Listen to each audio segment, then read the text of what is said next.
Hello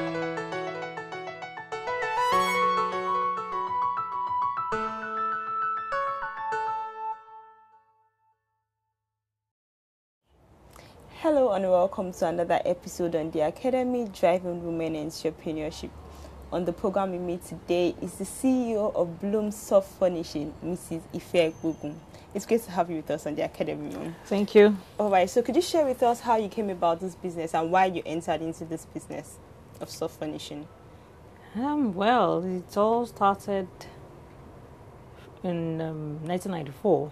Okay. I studied microbiology in the University of Ibadan, and I have always had a flair for decoration. Okay. And after my youth service, I thought I was going to work in an organization. I'm a microbiologist by profession. I looked for a job and I couldn't find. And eventually, I got a job in a sports marketing company and another one in a mortgage bank. But I realized that anytime I go to work, I would always design and create. I was not focused on what I wanted to do, on my work rather. Because of that, I learned how to make, I went to fashion school to learn how to sew. Okay. So as time went by, I just found out that I was just wasting my time working in an organization, and I had a steering. When I went for maybe one breakthrough seminar like that, like you have something inside of you, don't waste your time, don't waste your life going to a place where you are not even happy. And I decided to resign. Wow. After how long? I resigned. My first major employment was in 1992. So in 1994, I resigned. That was November. I made some creative works, and I decided to start selling them. Wow. All right. So could you share with us exactly what Bloom Soft Furnishing does and what you're into? Bloom Soft Furnishings were, just like the name, soft furnishings. Basically, we're into interior decoration, and we specialize in soft furnishings. Okay. So that's why the name came about. Soft furnishings like throw pillows, just like what I'm holding now, floor pillows, bags, and all, just to decorate the home. Okay, you actually manufacture these yourself? Oh yes, we do. Okay. Wow. Yes, we do. I must say, I think when I entered, I was shocked, and this is a really, really nice place. I was commend you on that. But what challenges have you faced so far in the business? The challenges when I started, then I was 25, and wow. Then there was no phone, there was no Facebook, there was no internet connection and all that. So it was, going around trying to.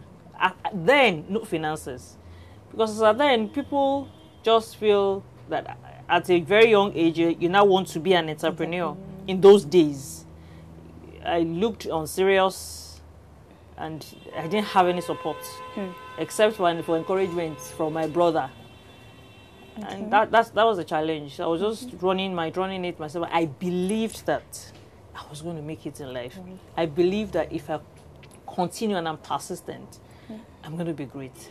So that was what kept me going. Wow. Okay. But now you mentioned that you were 25 when you started, and then we see many young people coming up today and saying that, okay, I don't want to start up from when I come out from school and just go straight into my business. What skills do you think they need to go through while in this business line, starting up that young? No, starting up that young. Well, even things are changing, because you find out that, when, we do training as well. You now see some young, people learning, even in school, that are in school during their vacation. So from the scratch, they should really follow their passion, run with it, and see a future in what they're doing. So with that, it's going to encourage them. Maybe when they watch the movies, they look at how, things are being arranged. They look at, let it be in a part and parcel of them.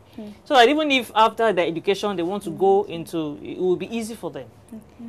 That's right. Now, recently, what has been going on in the entrepreneurial sector is that the federal government has just released about 220 billion for MSME funds, basically. Now, looking at the manufacturing industry and then interior designing, what exactly do you think is needed considering the amount being released for the industry at this point in time? Being needed as in, you know, for, let me for an interior decorator? What? Yes. We're talking about, well, basically, just like I said, soft function aspects, we have quite a number of machines that are even yet to be produced. I mean that we're yet to use here.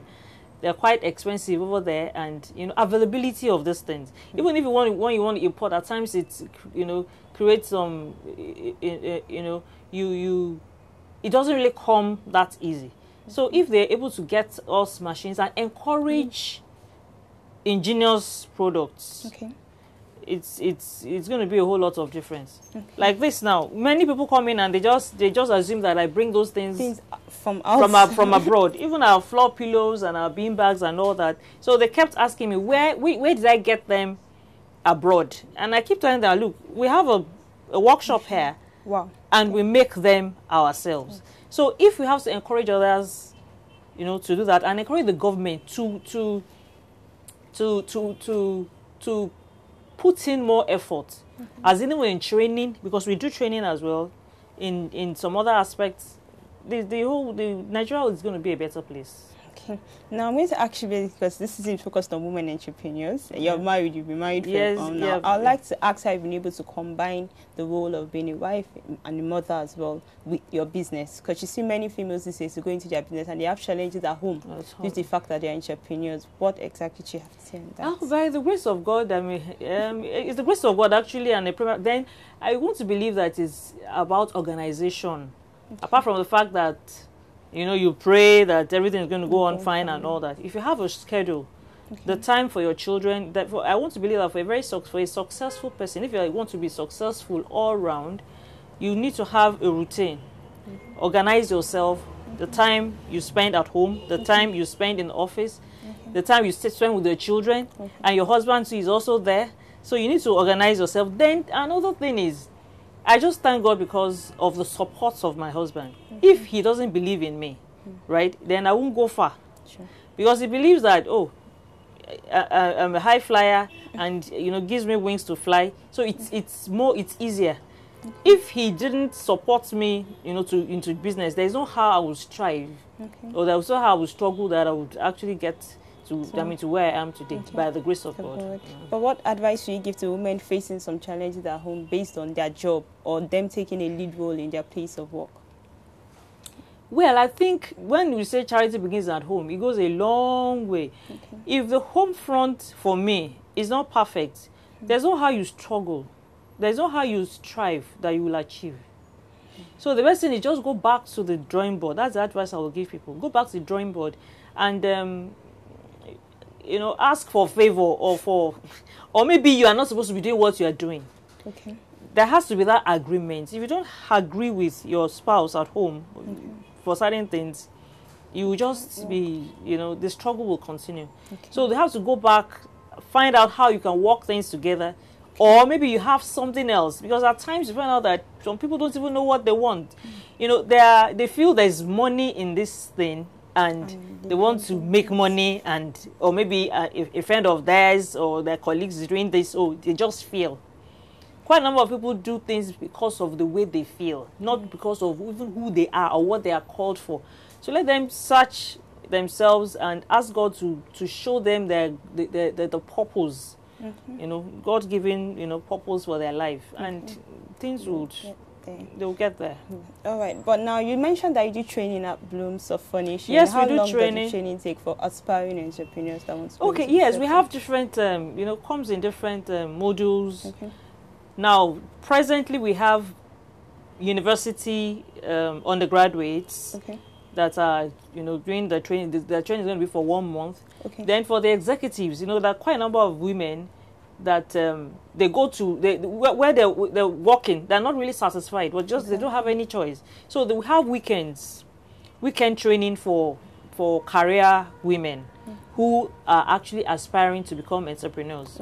Then for children, we do train. We go to schools. We have, you know, Chrisland School. Then recently we're in Oregon High School and all that. With that, it encourages. We have different categories of people that we do the training for. Even primary schools. Wow.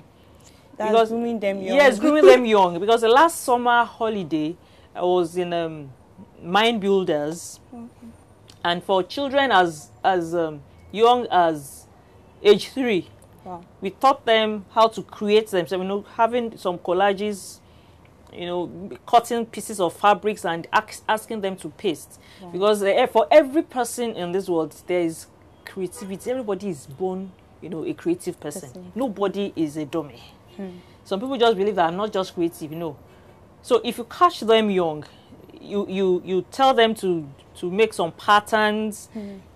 They find out that you find out that you're bringing actually the best in them. And they already have an image of even how to decorate their rooms. In fact, okay, now, like the last summer, it was about decorating your room. Wow. So we had beds, we took the beds, how to even, lay the bed. Proper laying of the bed. And quite a number, very interesting, yes, very interesting. We cheat them where you have the focal wall. You can have something that, if you're a lover of football, you can actually cut a football, and paste it on a board and color it and all that. Just hang it, put your picture in it, and just teach them how to be creative. Then you find out that even the children, even the primary 6 pupils, then we told them, look, lay the bed. They don't even know how to lay a bed because they are used to the house help and the nannies doing all these things for them. So I was surprised. Even the teachers were surprised that so you cannot just lay your bed. So I taught them how to tuck in their beds. It starts from there. That when you come into your room and the room feels you are even confident that anybody coming into your room would find a neat and well arranged environment. That etiquette tips. Oh yeah, yes, that's one of the tips. All right. Finally, I'm going to ask you, what's next for Bloomsoft Furnishing? The next for Bloomsoft Furnishing. Well, I really want to Bloomsoft Furnishings. I want to really concentrate more on training because we're going to be 20 years in November. And as much as you're making business, you're making money, I want to be able to impact into my world. I want to be able to have more people, coming under my canopy and touch their lives. And they will always come back to acknowledge that fact that, well, God worked in me, to make impact. So I want to have a bigger training school where you have quite a number of things that you do, different categories. We want to really go into training now, fully. So it's an opportunity for people that are actually interested in interior. So another thing that I realize is, quite a number of people, they say they want to go into interiors. They are not really groomed. They are just suppliers. It's one thing to be a supplier of interior decoration or supplier of soft furnishing. It's another thing to really be a professional.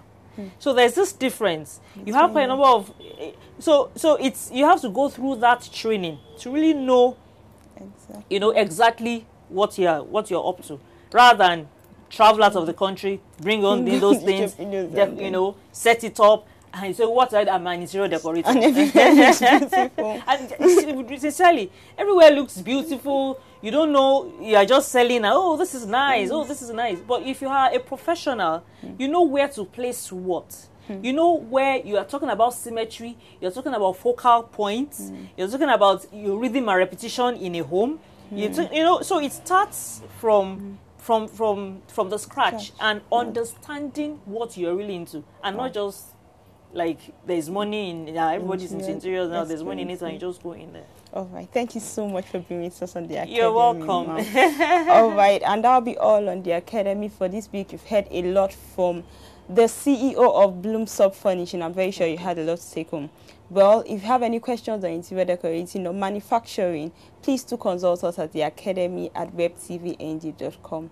Also, don't forget to keep the date with us next week. Till then, thanks for watching.